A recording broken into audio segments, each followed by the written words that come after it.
Activism Insights is an effort from members and supporters of the VenusProject.com resource-based economy and is not an official spokesperson, representative, or act in any official capacity, and serves only to encourage, support, and motivate other TVP activists.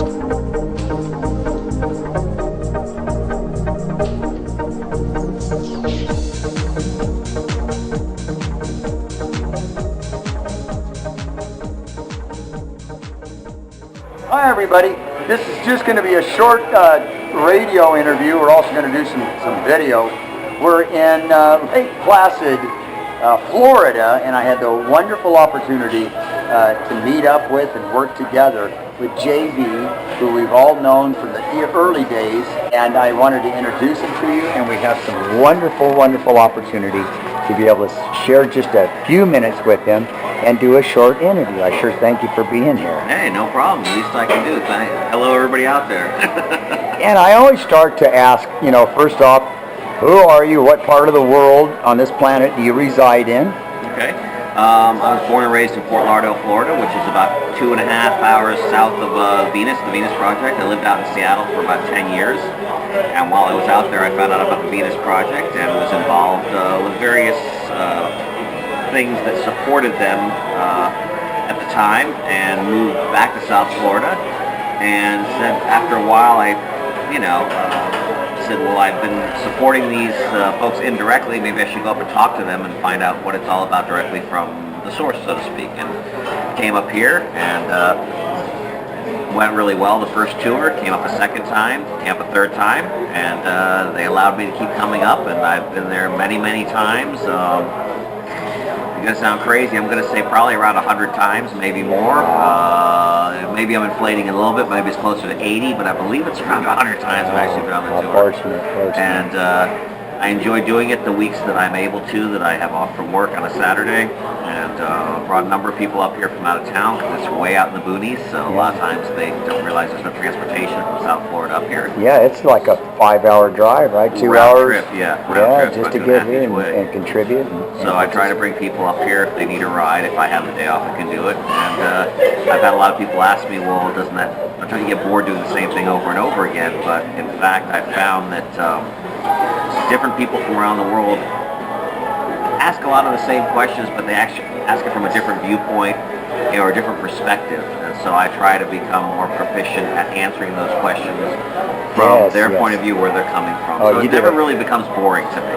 Yeah, and I imagine it's never really ever the same, any one tour from another. No, it's not. There are some times that are similar, and occasionally we get a tour where we have a person that sort of tries to monopolize it. They, are very adamant about their viewpoints, and so we, try to keep that, under control, and, we try to pacify some of those people if we have to, if they're keep the focus on them. Right, and you superseded my second question, which was, how did you learn about the Venus Project? This is always important. If we all can find out where people are coming from, we would want to invest our energies into that to have more of them. And so I'm curious, can you expand a little bit about how you had learned? Or actually, I think we talked earlier. I had the wonderful opportunity to participate on a tour at the Venus Project Research Center with him. And he also, along with Roxanne, delivered part of the explanations of models and the future of government, or the lack thereof. And it was just really wonderful. And we spoke a little bit about that you had seen them long before before they became popular. Can you expand a little bit about that? I'll try to go through it quickly. I had stumbled across them. I had been looking for various sites that spoke about all sorts of different weird things, conspiracy theories, and spiritualism, and just various things. I just was dissatisfied with the way the world was. I knew it was a lot of it was a con, and a lot of it was made up. It just didn't seem to really make any sense to me. So I was searching for various things. Now we're going back almost 10 years. And so actually more than that, probably about 13, 14 years. And at one point in this one website I was sort of following, they mentioned the Venus Project. I went and looked at their page. Their page was very rudimentary. It was hardly even working, and it hadn't been updated in a couple of years. So I kind of looked at it, it's like, well, okay, whatever, for 30 seconds. forgot about it. A few years later, there was another organization. There was another film called Zeitgeist Film Series, Okay. and as a result of, I think, the second film, Addendum, Peter Joseph's work. Right, Peter Joseph's work. All right. I found out about the Venus Project again, looked at it more in depth, and like I said, supported them for a while through the Zeitgeist movement, and then came to see them directly. Wow. So a few months after I started coming to seeing them, they had a difference of opinion. They went their separate ways. So the Zeitgeist movement is now doing their thing, and the Venus Project is still doing their thing. And so, like I said, since I live nearby here, I'm fortunate enough to be able to come up here and spend what time I can to try to help with the tours of the Venus Project, That's and very cool. understand and learn as much as I can.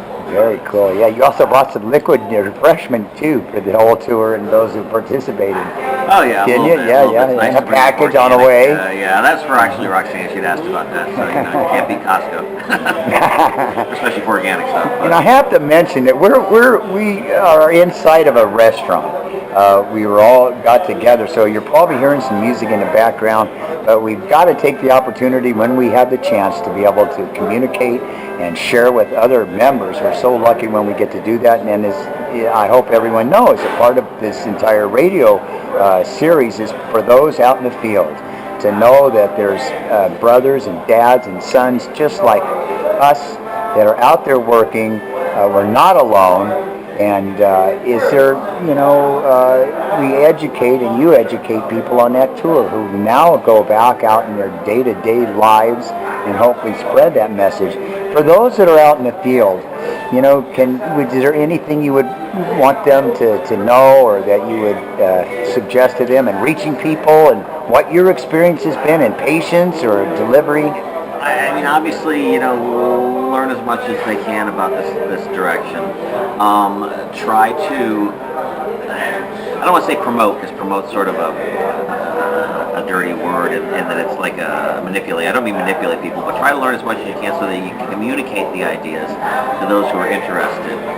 One of the things Jacque brings up is he said, before you talk to somebody about it, try to find out just a little bit rudimentary about them. One of the things he says, like, ask them who they admire most more than anyone else in the world. If they say something like, one punch Malone, you knock the guy out with one punch, that's a 20-year project. Don't waste your time. Have a nice day, move on. You want to find people that are actually, looking for answers that are closer to, that aren't going to take you the rest of your life to try to explain it to. So there are people that are open and listening, and there are people that aren't. And even with the Venus Project, you're going to find that there's people that will argue with you at every turn, even though they act like they're interested. But there's two types of people. There's the people that will give you reasons why the Venus Project will work, and people that give you reasons all day why the Venus Project won't work. So you kind of have to choose your battles there. I'm in a luxurious position in that I can spend a lot of time doing this.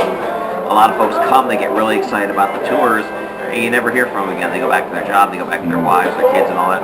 And I'd say that's well over 99% of the people you never hear from again. The demands they have upon them with family, mortgages, and job, I 8 o'clock. I don't blame them for that at all. I'm just saying, if that's all you can do, it's better than most. You know what I mean? But if you find a little time just to try to educate yourself a little better, even if you only talk to 1 or 2 people a year, obviously don't push it too much at your job and get fired over it, but no, if you can just try to talk to the few people you can and try to find a way to communicate with them that's not confrontational, and if they seem to be getting all riled up about it, just drop it, let it go, and then wait for maybe another opportunity.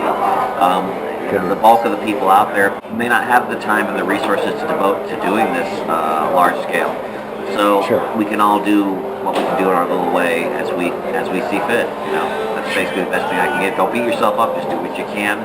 And if it's only a tiny bit, it's only a tiny bit. We all have to survive. We all have to eat. We all have to live in this system we're trapped in right now. So I understand it.